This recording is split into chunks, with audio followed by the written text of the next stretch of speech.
வணக்கம் நண்பர்களே. Office file management system exam கிட்ட வந்துருச்சா? டென்ஷனே ஆகாதீங்க, கவலைப்படாதீங்க. இந்த செஷன் உங்க எக்ஸாம்க்கு தேவையான ஒரு பெர்ஃபெக்ட், ஒரு ஃபாஸ்ட் ட்ராக் கோச்சிங் கிளாஸ் மாதிரி இருக்க போகுது.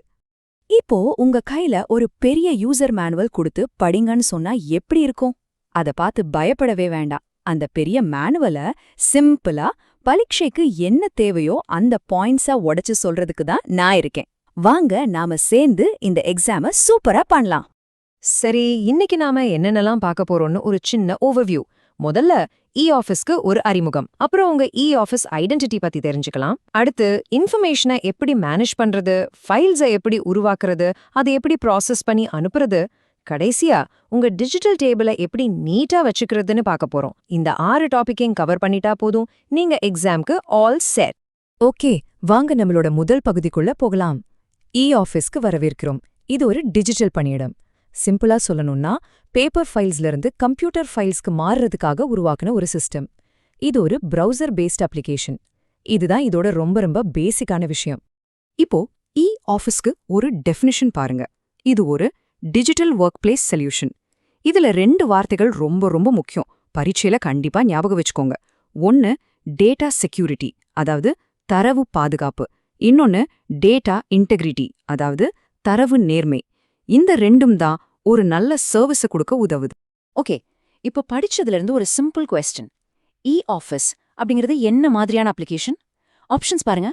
டெஸ்க்டாப் சாஃப்ட்வேரா, மொபைல் ஆப்பா, இல்ல பிரவுசர் பேஸ்ட் அப்ளிகேஷனா? யோசிங்க. Correct answer C, browser based application. Super.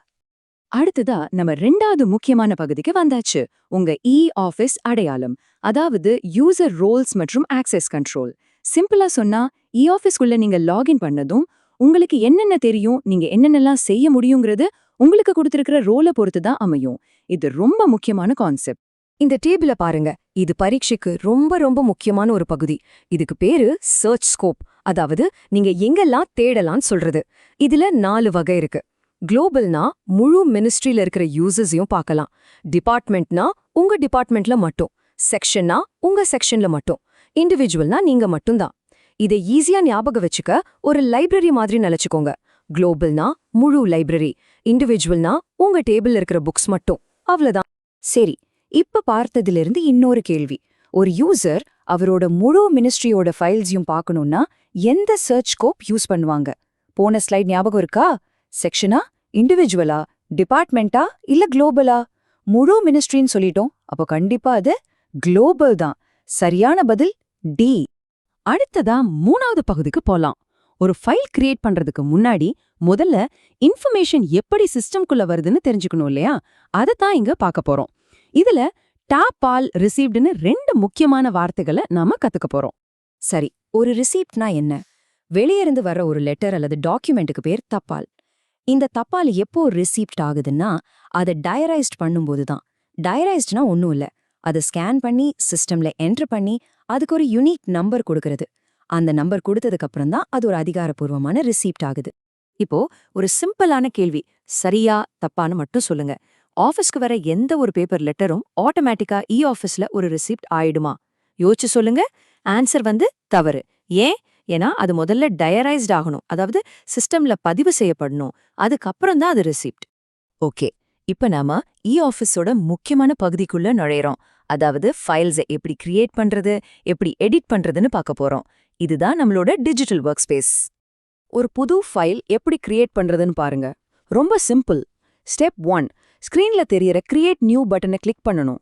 Step 2, அதுல 2 விஷயம் கேட்கும்.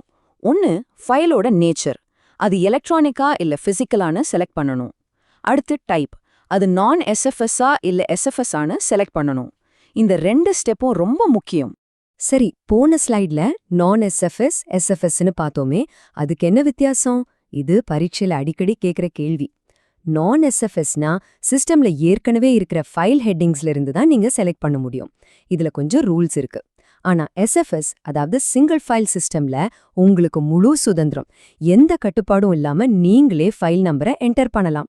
ஃபைல்ஸ்ல நோட்ஸ் எடுக்கும்போது 2 கலர்ல நோட்ஸ் இருக்கும். மஞ்ச நோட், பச்சை நோட். இதுல மஞ்ச நோட் அப்படிங்கிறது ஒரு டெம்பரரி நோட், ஒரு டிராஃப்ட் மாதிரி. நீங்க எத்தனை தடவை வேணாலும் எடிட் பண்ணிக்கலாம். ஆனா பச்சை நோட் அப்படி இல்ல. அது ஒரு ஃபைனல் நோட். ஒரு தடவை கன்ஃபார்ம் பண்ணிட்டீங்கன்னா அதை எடிட் பண்ணவே முடியாது. அது ஒரு நிரந்தரமான பதிவு. இப்ப கொஞ்சம் கஷ்டமான கேள்வி, ஆனா நாம படிச்சதுதான். 2 ஸ்டேட்மெண்ட் இருக்கு. ஸ்டேட்மெண்ட் 1 நான் எஸ்எஃப்எஸ் ஃபைல்ல ஏற்கனவே டிஃபைன் பண்ணியிருக்கிற ஃபைல் ஹெட்ஸ்ல இருந்து தான் செலக்ட் பண்ணணும். இது சரியா? ஆமா, சரி. ஸ்டேட்மெண்ட் 2 ஒரு பச்சை நோட் கன்ஃபார்ம் பண்ணதுக்கு அப்புறம் யார் வேணாலும் எடிட் பண்ணலாம். இது சரியா? இல்ல, தப்பு. பச்சை நோட் ஃபைனல், அதை எடிட் பண்ண முடியாது. அப்போ ஸ்டேட்மெண்ட் 1 சரி, ஸ்டேட்மெண்ட் 2 தப்பு. சோ சரியான பதில் ஆப்ஷன் பி. நல்லது. ஒரு ஃபைல கிரியேட் பண்ணியாச்சு, அதுல நோட்ஸும் எழுதியாச்சு. அடுத்து என்ன? அடுத்துதான் முக்கியமான ஆக்ஷன் பேஸ். அதாவது அந்த ஃபைல எப்படி ப்ராசஸ் பண்ணி எப்படி அனுப்புறதுன்னு பார்க்க போறோம். வாங்க, ஒரு மேட்ச் த ஃபாலோவிங் பண்ணலாம். இடது பக்கம் ஆக்ஷன்ஸ் இருக்கு, வலது பக்கம் அதோட விளக்கம் இருக்கு. ஒன்னொன்னா மேட்ச் பண்ணுங்க பாப்போம். சரி, இப்ப ஆன்சர்ஸ் செக் பண்ணலாமா? டிராஃப்ட் அப்ரூவல்னா என்ன? சைன் பண்றதுக்கு முன்னாடி அப்ரூவ் பண்றது. சோ 1க்கு பி. இ சைனிங்னா டிஜிட்டல் சிக்னேச்சர் ப்ராசஸ். அப்போ 2க்கு சி. கடைசியா டிஸ்பேட்ச்னா ஃபைனல் டாக்குமெண்ட்டை அனுப்புறது. அப்போ 3க்கு ஏ. சோ கரெக்ட் ஆர்டர் 1க்கு பி, 2க்கு சி, 3க்கு ஏ. இப்ப நம்ம கடைசி பகுதிக்கே வந்தாச்சு. ஒரு ஃபைலோட வேலையெல்லாம் முடிஞ்சதுக்கு அப்புறம் அதை என்ன பண்றது? இல்ல ஒரு ஃபைல் வேலைய பாதியில நிறுத்த வேண்டியிருந்தா என்ன பண்றது? இந்த மாதிரி ஃபைல் ஹவுஸ்கீப்பிங் பத்தி தான் இப்ப பார்க்க போறோம். ஃபைல் மேனேஜ்மெண்ட்ல சில முக்கியமான ஆக்ஷன்ஸ் இருக்கு. லிங்க் ஃபைல்னா ரெஃபரன்ஸ்க்காக வேற ஃபைல்ஸை அட்டாச் பண்றது. பார்க் ஃபைல்னா இப்போதைக்கு அந்த ஃபைல்ல வேலை இல்ல, அதை ஓரமா வச்சிடுங்கன்னு சொல்றது. க்ளோஸ் ஃபைல்னா அந்த ஃபைல்ல எல்லா வேலையும் முடிஞ்சிடுச்சுன்னு அர்த்தம். ஆனா ஒரு முக்கியமான விஷயம், க்ளோஸ் பண்ண ஃபைலை கூட தேவைப்பட்டா ரீஓபன் பண்ண முடியும். கடைசியா ஒரு ஃபைல் ரொம்ப பெருசாயிடுச்சுன்னா அதை மேனேஜ் பண்ண வால்யூம் கிரியேஷன் யூஸ் பண்ணுவாங்க. சரி, இப்ப நான் ஒரு ஸ்டேட்மெண்ட் சொல்றேன், அது சரியா தப்பான்னு சொல்லுங்க. இ ஆஃபீஸ்ல ஒரு ஃபைலை க்ளோஸ் பண்ணிட்டா அதை மறுபடியும் திறக்கவே முடியாது. இது சரியா தப்பா? யோசிங்க. இது முற்றிலும் தவறு. க்ளோஸ் பண்ண ஃபைலை தேவைப்பட்டா கண்டிப்பா ரீஓபன் பண்ண முடியும். இதை மறக்காதீங்க. Okay, final round. ஒரு லைட்னிங் ரவுண்ட் மாதிரி நான் வேகமா சொல்றேன், நீங்க சரியா தப்பான்னு சொல்லுங்க. ரெடியா? 1 டப்பால்ங்கிறது ஒரு ஆஃபிஷியலா டைரி பண்ண டாக்குமெண்ட். தப்பு, அதுக்கு பேரு ரிசிப்ட். 2 எஸ்எஃப்எஸ் ஃபைல் நம்பர் பண்றதுக்கு நிறைய கட்டுப்பாடுகள் இருக்கு. தப்பு, எஸ்எஃப்எஸ்னா ஃப்ரீடம்.